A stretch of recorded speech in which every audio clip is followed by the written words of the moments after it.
Hey, gun people. I talk about being on a watch list all the time because I'm sure I am one because I'm outspoken about government and their abuses and tyranny and corruptibleness and their, you name it. Um, so I'm sure I'm on watch lists, but this just really shows that I have no clue how many different watch lists our government has and at what steps they're willing to go to track and harass people that speak out against them. I mean, this is just eerie communism. This is a good video. I hope you enjoy it. I enlisted in the Army to defeat the Islamist terrorists who attacked us on 9/11 and to keep our country safe. I've served now for over 21 years, deployed to war zones in both the Middle East and Africa, put my life on the line for the freedom and safety of the American people, and still serve today. Now, my own government has placed me on a secret terror watch list, targeting me as a potential domestic terror threat. Why? Political retaliation. I spoke out about how dangerous Kamala Harris would be to our nation if she were to be elected as president, and why the American people should be very concerned. Now, just before boarding a flight on July 23rd, my husband and I were pulled aside for additional TSA screening. Our electronics were swabbed for traces of explosives, and when we landed, my husband was pulled aside for another round of additional screening. On the next several flights that we took, our boarding passes were marked with the Quad S, and we were subjected to in-depth searches by the TSA every single time, each time taking 30 to 45 minutes, every inch of our body patted down, every item in our carry-on searched and swabbed for explosive residue, and sometimes going through this all over again at the gate before being allowed to board the plane. Every time this happened, we were told by the TSA agent there, this is just a random selection. Now, that might have been believable if it had happened just once or twice, but 5, 6, 7, 8 times in a row, there's no way. On August 4th, Federal Air Marshal whistleblowers came forward with very disturbing information. They revealed that I had been added to a secret terror watch list run by the TSA called Quiet Skies on July 23rd. This is the very same day my husband and I began to be subjected to those in-depth TSA searches. These are images of the TSA targeting package that the air marshals were given as part of their mission brief. I later learned that at least 3 air marshals were assigned to watch me every time I traveled in the airport and on the flight. TSA deployed explosive K9 detection teams and a TSA explosive specialist. Now, this is extreme by any measure. What were they looking for? What kind of threat did they think I posed? What were they afraid that I was going to do? None of this made sense until I put all the pieces together. On July 21st, President Biden announced he was dropping out of the presidential race and endorsing Kamala Harris to be the Democratic nominee. On July 22nd, I did an interview with Fox News' Laura Ingraham about how dangerous a potential Kamala Harris presidency would be for our country. Here's what I said. Foreign policy decisions are being made by unelected people in the military-industrial complex who are profiting from us being in a constant state of war, and the national security state that has more power to undermine our freedoms and liberties when we are in a state of war. Kamala Harris does not have the strength to stand up to the military-industrial complex. The very next day, on July 23rd, the TSA placed me on the Quiet Skies domestic terror watch list, in what I can only describe as the ultimate betrayal. After putting my life on the line to defend the safety and security of the American people, the Harris-Biden regime has now labeled me a domestic terror threat. Why? They see me as a threat to their power. The Harris-Biden administration and Democrat elite have spent years weaponizing our law enforcement, our national security state, even enlisting the help of their friends in big tech and the mainstream propaganda media to retaliate against those who dare to criticize their actions and their policies, those they deem a threat to their power, because that's all they care about, power. On August 21st, the Congressional Committee on the Weaponization of the Federal Government launched an investigation into the TSA's clearly politically motivated actions against me to expose the truth. I am not the only political dissident the Harris-Biden regime is targeting. On Saturday, Christmas Eve of 2022, the IRS opened an investigation into independent journalist Matt Taibbi, just 3 weeks after he began publishing the Twitter Files, which exposed the truth about the Democrats' collusion with Twitter to censor Americans online. They sent IRS agents unannounced to Matt Taibbi's home at the very moment he was testifying before the Select Committee on the Weaponization of the Federal Government, where he was warning the American people and members of Congress about the collusion between government and private enterprise to silence and censor Americans. We learned Twitter, Facebook, Google, and other companies developed a formal system for taking in moderation requests from every corner of government, from the FBI, the DHS, the HHS, DOD, the Global Engagement Center at State, even the CIA.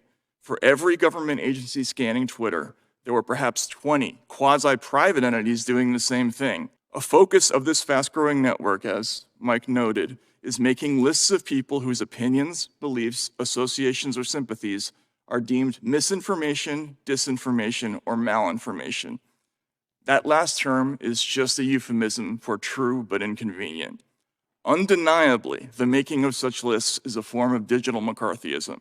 Now, to take these extreme measures, you might imagine, well, hey, maybe Matt failed to file his taxes, or maybe he owed the IRS and the government a lot of money. No, that wasn't the case. The government actually owed him a lot of money. This was a case of retaliation and harassment, hoping that if they bullied and harassed him enough, he might stop exposing the truth.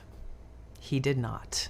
That same year, the Harris-Biden regime also targeted former FBI Special Agent Steve Friend. Now, Friend blew the whistle on the politicization of the FBI and the deployment of SWAT using extreme tactics to go after opponents of the Harris-Biden administration and their policies. Defying the Whistleblower Protection Act, the FBI wasted no time in retaliating against him. The FBI weaponized the security clearance processes to facilitate my removal from active duty within 1 month of my disclosures. In addition to an indefinite unpaid suspension, the FBI initiated a campaign of humiliation and intimidation to punish and pressure me to resign. In violation of HIPAA, individuals at the FBI leaked my private medical information to a reporter at the New York Times. I pray that all members consider the information I and my fellow whistleblowers present. You may think I'm a political partisan. You may think I am a grifter. You may think I'm a conspiracy theorist. It does not matter. Simply put, this committee should avoid the temptation to impugn the character and the motivations of the messengers seated before you. Now, Terry Turchi, the FBI's first head of counterterrorism and a retired agent with over 30 years of frontline service in the FBI, stood up for Steve Friend's character and integrity, along with over 30 other FBI agents. Turchi said, quote, "The FBI has been collapsed into nothing more than a police agency for the Democratic Party. Many of us feel that over the decades, we've seen the complete compromise of the Bureau." Now, sometimes the Harris-Biden administration uses their friends in the mainstream media to do their dirty work for them. Emmy Award-winning reporter Catherine Herridge, known for her in-depth reporting on the contents of Hunter Biden's laptop, faced multiple roadblocks by her higher-ups in her reporting at CBS. Yet she persevered. She stuck with the story. And shortly after being fired in what CBS called part of a major downsizing, CBS confiscated all of her notes, files, and reporting records in an unprecedented act that Catherine called journalistic rape. When the network of Walter Cronkite seizes your reporting files, including confidential source information, that is an attack on investigative journalism. When my records were seized, I felt it was a journalistic rape. Nothing short of political retaliation that, according to Catherine, her sources were deeply afraid of. Quote, "Multiple sources said they were concerned that by working with me to expose government corruption and misconduct, they would be identified and exposed." But it isn't just journalists that the regime has targeted. Permanent Washington has demonstrated the true extent of its unchecked abuse of power when it tried to remove a duly elected president, Donald Trump, in his first term. In 2017, President Trump questioned the credibility of the FBI as they investigated him based on accusations of Russian collusion that the FBI already knew were false. Senator Chuck Schumer issued a chilling warning about what happens when someone dares to challenge the intelligence community. You take on the intelligence community, they have 6 ways from Sunday at getting back at you. So even for a practical, supposedly hard-nosed businessman, he's being really dumb to do this. What do you think the intelligence community would do if they were motivated? I don't know, but from what I am told, they are very upset with how he has treated them and talked about them. 7 years later, and their abuse of power continues. This presidential cycle, the Harris-Biden regime weaponized the Secret Service against their political opponents, denying protection to Bobby Kennedy Jr., for example, for months, in spite of the fact that he presented evidence of serious threats on his life and multiple break-ins at his home. What to speak of the tragic history of both his father and his uncle being assassinated. I'm the first candidate in history that has requested Secret Service protection since my dad's death, which is when they gave it to everybody. They have to give it to you 120 days out. They've given it to 44 candidates, basically everybody. 200 days, 300 days. I think Obama got it 541 days out. Jesse Jackson, people with a tiny fraction of my polling. I'm the first one that they've ever denied it to. And did they ever give you a reason? No. They put his life at risk because he had the audacity to challenge the Harris-Biden presidency. Just think about that. They even denied President Trump's multiple requests for increased security. And what happened as a result? A nearly successful assassination attempt on Donald Trump's life. Take a look at what happened. Days after President Trump survived this assassination attempt, still, FBI Director Christopher Wray did his best to try to undermine the surging support for Trump by intentionally sowing baseless seeds of doubt in voters' minds. As I said, I think with respect to former President Trump, there's some question about whether or not it's a bullet or shrapnel that hit his ear.